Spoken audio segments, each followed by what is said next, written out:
Hello, and welcome to today's video where I'm going to be talking about some of the mistakes I made in countries before I found peace actually living abroad.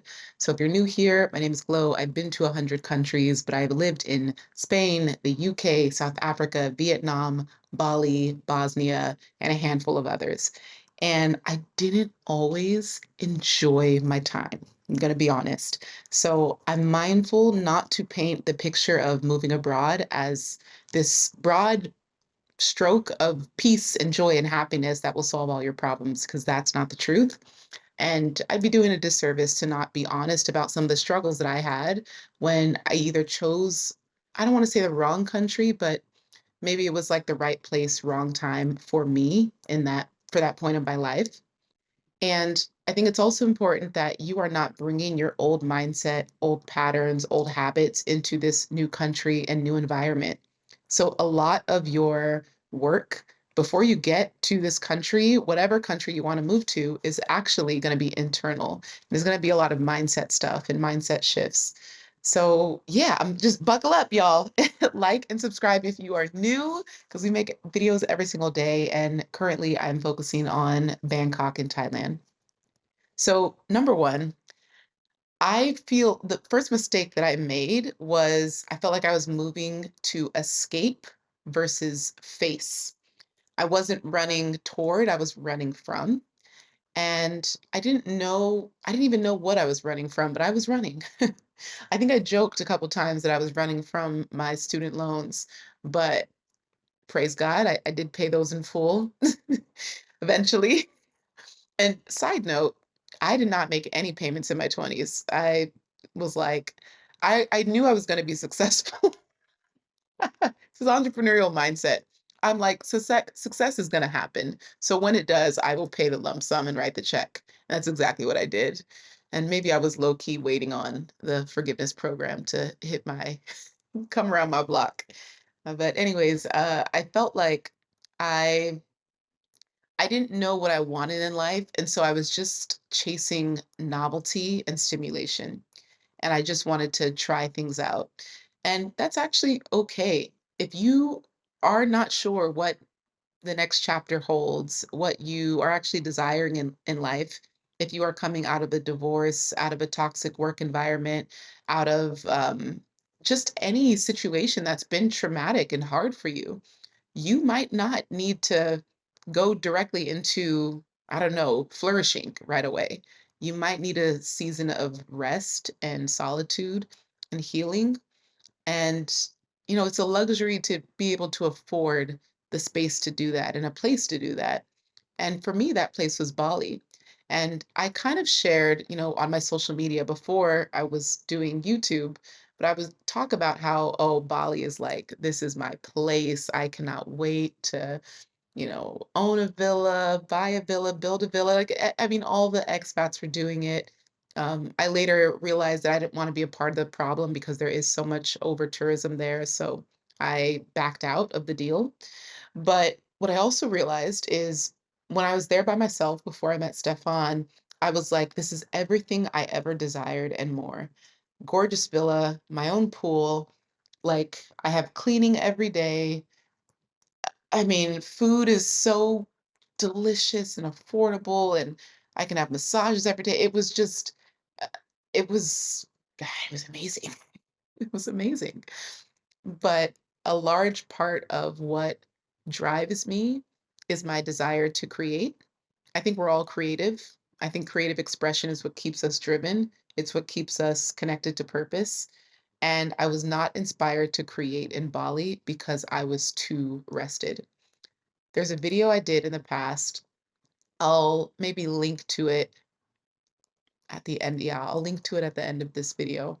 But I talked about how it's hard to be ambitious when you are healing or when you've healed because you detach your desire for more from the void or the pain that used to take its place. So when I was learning how to sit with myself and love myself and recognize that I am enough, despite, not in spite of anything that's happened to me, anything that I've done for myself, anything that I've built or accomplished. And I was like, yeah, so if I can love me at this stage, why should I do more? Why should I desire more? Why should I build? But that's not God's will for my life. I know I have a very specific calling and conviction and purpose in this world to I've always said my mission is to educate and elevate humanity. I've not always known what season or subject, but this is why I find YouTube so enjoyable. I get to educate y'all with resources and elevate your mind on what's possible. I feel like that's my God-given purpose in this world. So in Bali, I didn't have this desire back 4 years ago when I was trying to live there. I couldn't tap into that place where I could be that version that I know God was calling me to be. So I had this daily tension of I feel incredibly lazy, but I also don't feel guilty for being lazy. And a lot of my days, here's exactly what it looked like. I woke up, I would walk to like a local cafe or something down the street, just go on like a casual walk near like the rice paddies and like beautiful streets. I'd bring my journal to the cafe. I would stay there for 2 to 3 hours, come back to my villa, and I would just read. Maybe I'll watch a video podcast, and then I would create some content, maybe do just some light work, emailing, touching base with clients. And then I would order a massage and watch a movie until I fell asleep, like find something on Netflix, Hulu, and rinse and repeat. I wasn't even I had done a lot of Balinese activities, like I had visited a lot of waterfalls. Transparently, I've been to Bali over 40 times, so I've done all the things that there is to do, but Bali is also a huge island and there is so much to do, but I lost that desire to keep exploring the island. And I think it's because a part of me was so rested there that my ambition had no space to thrive. And I didn't want that version of me in that next chapter that I was creating. So I knew that Bali, it was my safe space and my landing pad in between seasons, but it could not be my home. And instead of fighting it or forcing it to work, I let it be. And I share that transparently because maybe some of you are like set on Thailand because I'm talking a lot about it, but you come here and you try it out for 2 to 3 months and you're like, I don't know if it's my rhythm. It can be a very overstimulating place. It can be a lot for you depending on the city that you're from and what you're used to. And again, it's why I'm launching this community. You could check the link in the description. But for 8 weeks, we're going to start the process. You'll meet my realtor. She's bringing us condo listings. She's giving us um, what do you call it? Neighborhood descriptions. You're going to talk to a visa expert. You're going to tap into some of my friends who've lived here for 3, 5, 7 years. They're going to share their experience living here, dating here, all that stuff. So I'm putting that together for 8 weeks, starting November 15th. So I believe there's 9 seats left. So check it out. But I'm doing that so you can really like I don't want you to regret not giving it your all because if you come here and you don't try, you'll never know if this city was meant for you or was right for you. So I don't want you to look at trial as failure. I remember someone attended one of my early Bali blogger boot camps when I was teaching people how to monetize their travel blogs back in 2016, 2017. And Adira, if you're watching this, I think by day one, she was like, Glow, I see the work it takes to make money to get paid to travel, and I don't desire that. I applaud you, but it's not for me. And I was like, good for you. I was so happy for her. Obviously, someone else could take that the wrong way, like, try harder. What do you mean, don't give up? I was like, no, good. Because you tried, you saw, you came, you experienced, you got skin in the game. You didn't make, you, I mean, you made an educated decision. You didn't make an assumption from far away and then just keep this looming question open. You said, you know what, I'm going to come to this boot camp, see everything that it takes to become a paid travel blogger, which again was an incredible life. I did it full time for 7 years. It funded 60, 70 countries. it was the ultimate privilege of a lifetime to be able to get paid to talk about different countries and to get flown there and to stay for free there and to get paid to write articles. I still can't believe that was a chapter of my life. But I'm also glad that I exited when I did, 1 year before the pandemic. So God is good. He gave me a year to transition my income before I needed to. But yeah, I want you to make sure it's an educated decision based on the effort, not the assumption or the anxieties or fears that come up in the process of making and taking that step. Okay. Um, Number two, the second mistake is I was trying to recreate the same life that I lived and just bring it to another country. So in another place, I won't say where. um, Where can I have water? I need to go back to doing country reviews transparently. Mhm. But I tried to the life that I was living in the US was not social. I talk, often about the city. I did not like the city I was in. I was there. It was I knew it was a temporary space. And I did not share the city that I was in because I feel like God was hiding me so I could heal. And it was like it was just my safe space. It was my landing pad. And the minute people would know the city, they would start inviting me to their events, asking things of me, pulling for me. And I was in a season where I needed to pour into myself. So for 5 years, I did not tell people where I lived in the US because I did not have favors to offer. And I was coming off of a season of feeling like I was, learning my boundaries again, after feeling like I was taken advantage of a couple times. And I think that's a journey all of us go through, of course, especially if you're ADHD, you're deeply empathic, you just want to help, you're resourceful. It's important that you recognize what part of this do I feel guilted into and what part do I desire. So now this version of me, I feel like it's just so much more aligned. My discernment is very clear. So yeah, that's been great. But I was trying to bring the same habits, the same amenities. I was just trying to transfer it to another country. And what's the point? I might as well have stayed there.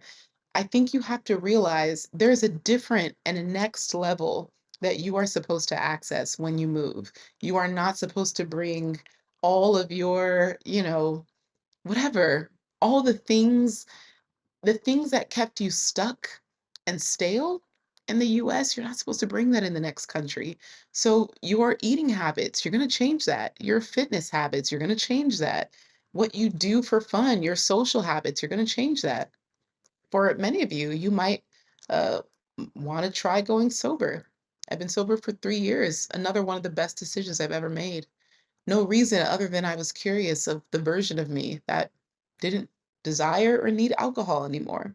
I was drinking away my anxieties and insecurities rather than facing and healing them. You have to feel the pain to heal it. And I was suppressing it with wine.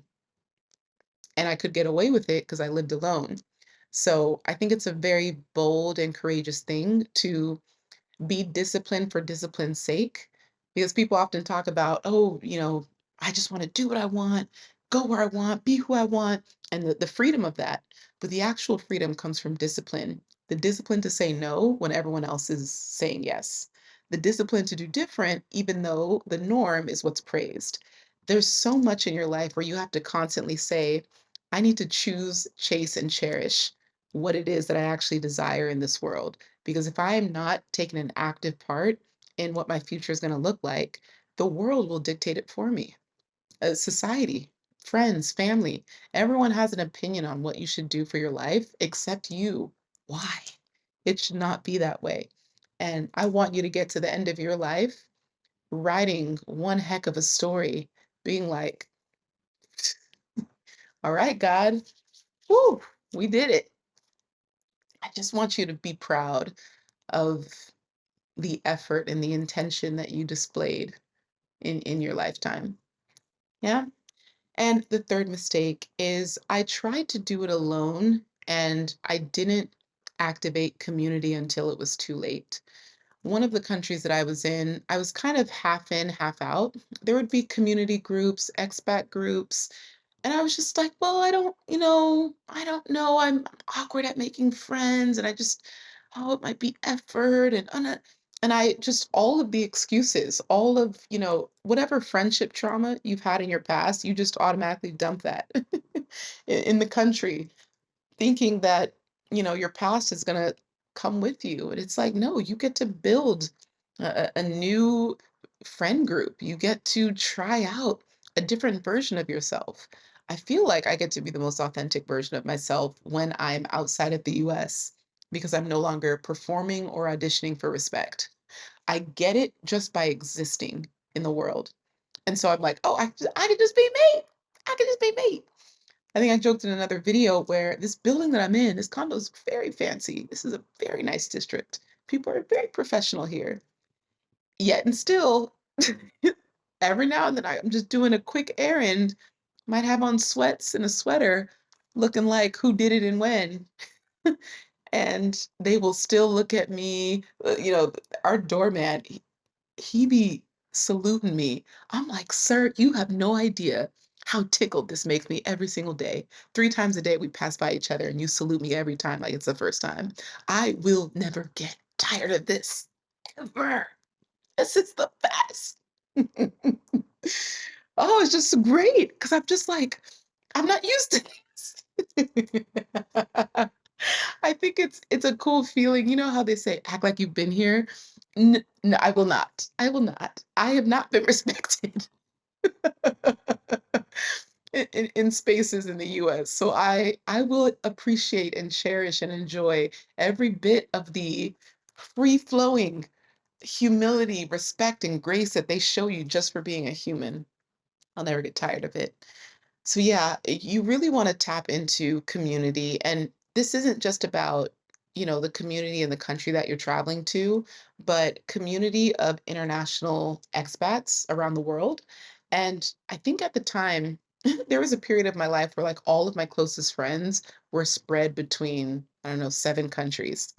And so I either had to arrange for us to meet in one country, or I had to individually fly to them, or we meet somewhere, they fly to me. But it was a lot.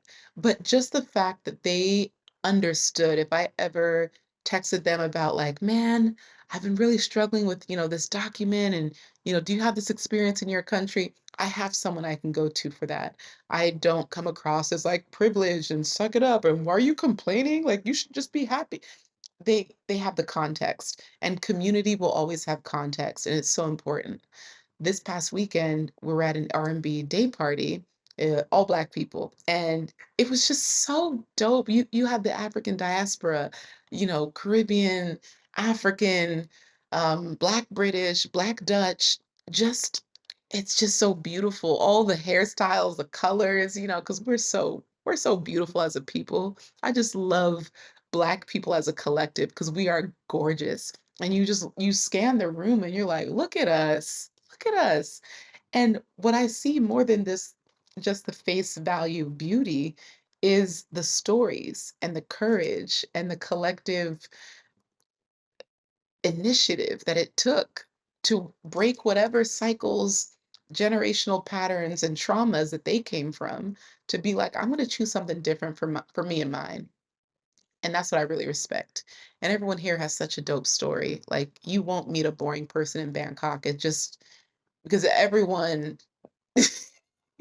you got to be different to just say, "You know what? I'm going to move to an Asian country just because."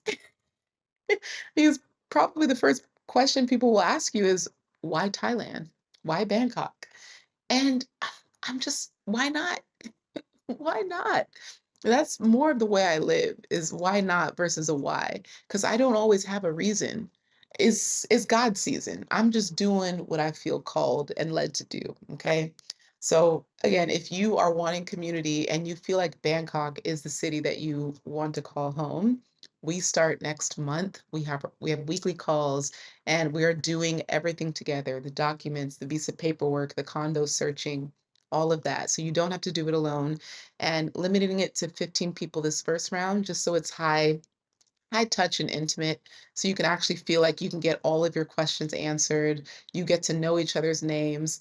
And my ultimate goal is that some of you move here at the same time. So you have a built-in friend, like a built-in network before you even get here, which is the goal. Because I didn't have that. And transparently, I struggled in some places. I didn't always know. Um, I mean, I think out of all the experiences, I would say South Africa was probably the hardest. It's just, and obviously Johannesburg is a different story. Johannesburg is amazing. Cape Town has more of my visual aesthetic. I still believe, as racist and segregated as Cape Town presently is today, the Cape Town skyline is top three in the world. Top two, not two, I don't know, but it's beautiful. But it's not beautiful enough for me to, oh, the daily microaggressions. It feels worse than the US, just the microaggressions.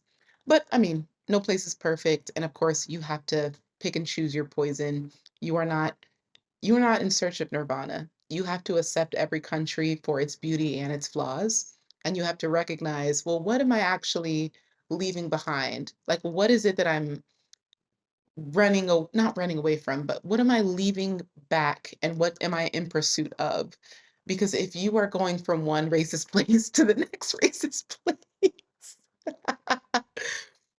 is there growth there? I don't know. But I think for me, the US to Thailand, I mean, what's standing in the gap of that is peace and growth and expansion and creativity and charisma and vibrancy, and there's all these words that I can say that I'm gaining from living in a country like this. And yeah, I'm a ride it till the wheels fall off. I was telling someone here that I met, I was like, I'll be here till they kick me out. I don't know. I don't know. But how beautiful it is to live a life where you allow the mystery to be a part of the process. You don't always need the answers. You just need to say yes. I hope y'all enjoyed this. Here is the link where you can learn about the community, the bundle, the replay, more stuff about moving abroad. You can all find that here. And here is yesterday's video. Should I do? Yeah, let's just say yesterday's video. All right, I will see y'all tomorrow. Be sure to like and subscribe. Bye.